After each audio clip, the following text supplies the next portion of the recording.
வணக்கம் நண்பர்களே. இந்த தடவை கொங்கு மண்டலம் தங்களுக்கு தான் அப்படின்னு ஸ்டாலின் ரொம்ப நம்பிக்கையா சொல்றாரு. நோ நோ நோ, எங்க ஏரியாவுக்குள்ள வரவே கூடாது அப்படின்னு எடப்பாடி திருப்பி அடிக்கிறாரு. கொங்கு மண்டலம் யாருக்கு தாங்க போகும்? ரெண்டு கட்சியும் சும்மா வேகமா வேலை பார்க்கறாங்க.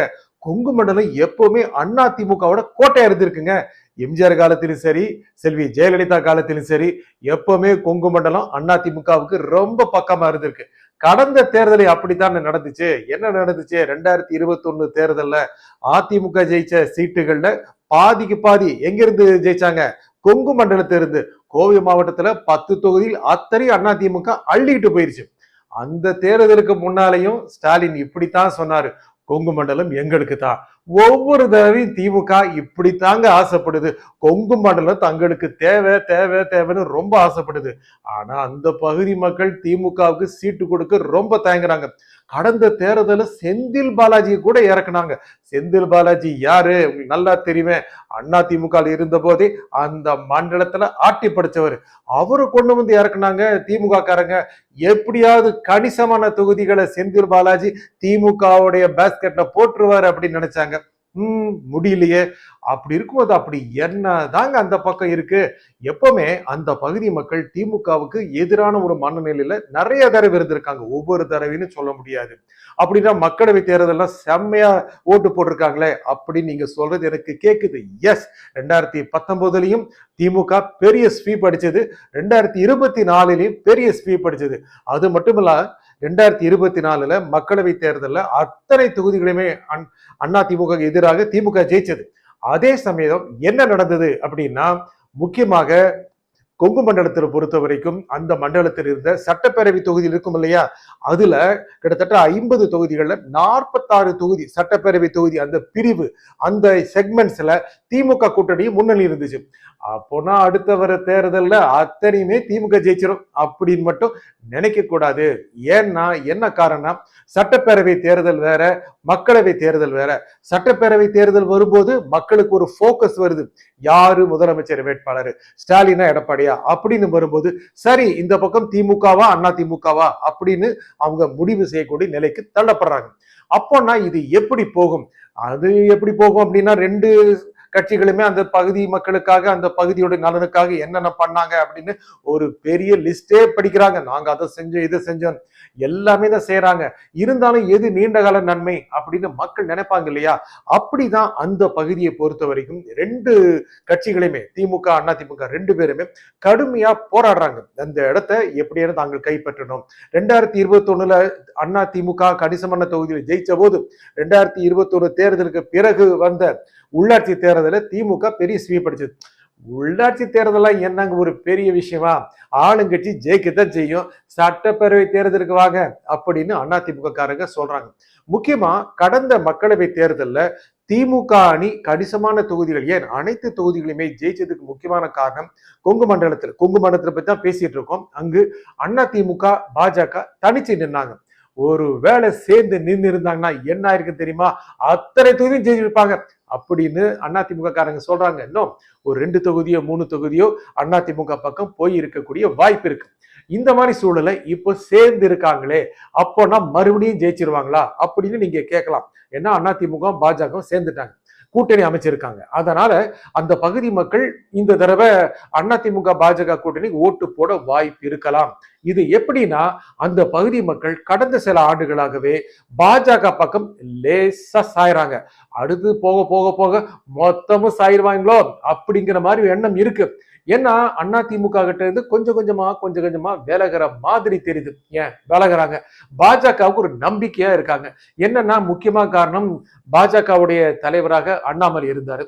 அவரு கொங்கு வேளர் சமூகத்தை சேர்ந்தவர். எடப்பாடியும் அந்த சமூகத்தை சேர்ந்தவர் தான். எடப்பாடியை விட அண்ணாமலை கொஞ்சம் அதிகமா நம்பிக்கையோட பார்த்தாங்க. ஒருவேளை அந்த இடத்துல மிகப்பெரிய வெற்றியை பெற்று ஒரு பெரிய சக்தியாக வளருவாரு, பாஜகவோட ஒரு நீண்ட கால தலைவராக இருப்பாரு, ஏன் ஒரு காலத்தில் முதலமைச்சராக கூட ஆகிவிடுவாரு அப்படின்னு அண்ணாமலையும் நினைச்சிருப்பாரு. அந்த பகுதி மக்கள் சிலர் நினைச்சிருப்பாங்க. ஆகையால அவங்களுக்கு ஒரு தனி மயக்கம் இருந்தது.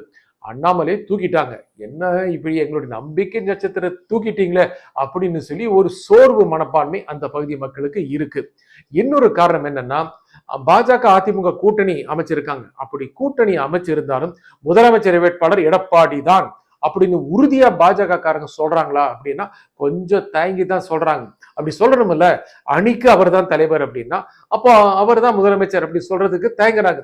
அதிமுகவிலிருந்து ஒருவர் வருவார். ஏங்க இப்படி குழப்பறீங்க? எடப்பாடியே நீங்க முதலமைச்சர் வேட்பாளர் நினைக்க மாட்டீங்களா அப்படின்னு அதிமுக காரங்க ரொம்ப சோர்வா இருக்காங்க.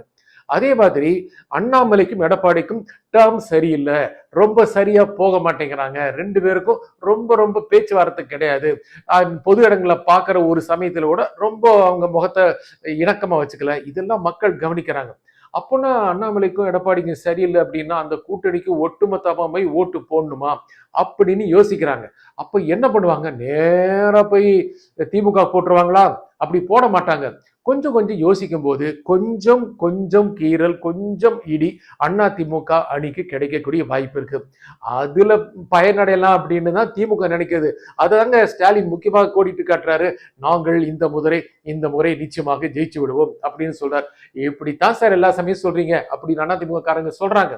இன்னொரு விஷயம் என்னன்னா, அந்த பகுதியிலையும் விஜய்க்கு கணிசமான ஓட்டு இருக்கு மாதிரி தெரியுது.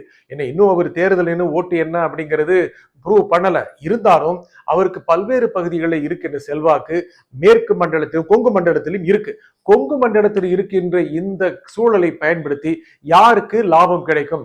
ஏன்னா விஜய் நேரடியாக பாஜகவையும் தாக்குறாரு, திமுகவையும் தாக்குறாரு. திமுகவை கொஞ்சம் அதிகம் தாக்குறாரு. அப்போனா அதிமுக போற ஓட்டெல்லாம் விஜய்க்கு வந்துருச்சு அப்படின்னா அப்போ அதிமுக தானே லாஸா இருக்கும். இது ஒரு முக்கியமான கணக்கா இருக்கு. அப்போ எப்படி சுத்தி சுத்தி வந்தாலும் அதிமுக தாங்க அடி வாங்குமா அப்படின்னு நீங்க கேட்கலாம். ஏன்னா இங்க கணக்குகள் பார்க்கும்போது அப்படி இருக்கு. ஒரு ஸ்லெண்டர் மார்ஜின்ல அந்த பகுதியில் இருக்கிற சில இடங்கள்ல திமுக கைப்பற்றிருமோ அப்படிங்கிற நிலைமை இப்போதைக்கு இருக்கு. ஆனா தேர்தல் நெருங்கும் போது எது வேண்டாமல் நடக்கலாம். சமீபத்துல பார்த்திருப்பீங்க, அதிமுக ஒவ்வொரு டிக்கெட்டா திமுக போகுது. அன்வர் ராஜா போனாரு. சரி, ஒரு மூத்த டிக்கெட்டு பாஜக கூட்டணி பிடிக்கல, போயிட்டாரு. அவருக்கு உடனே இலக்கிய செயலாளரா பதவி வேறு கொடுத்துட்டாங்க.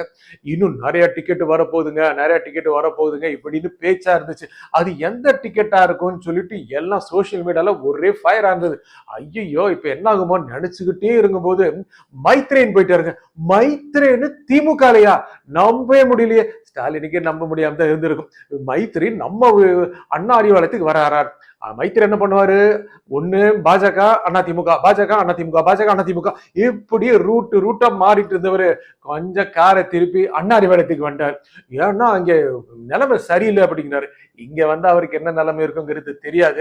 அப்படி இருக்கிற சமயத்துல அடுத்து இன்னொரு டிக்கெட்டா எல்லாரும் வேலுமணி பெயர் எழுதி விட்டாங்க. வேலுமணி போறாரு.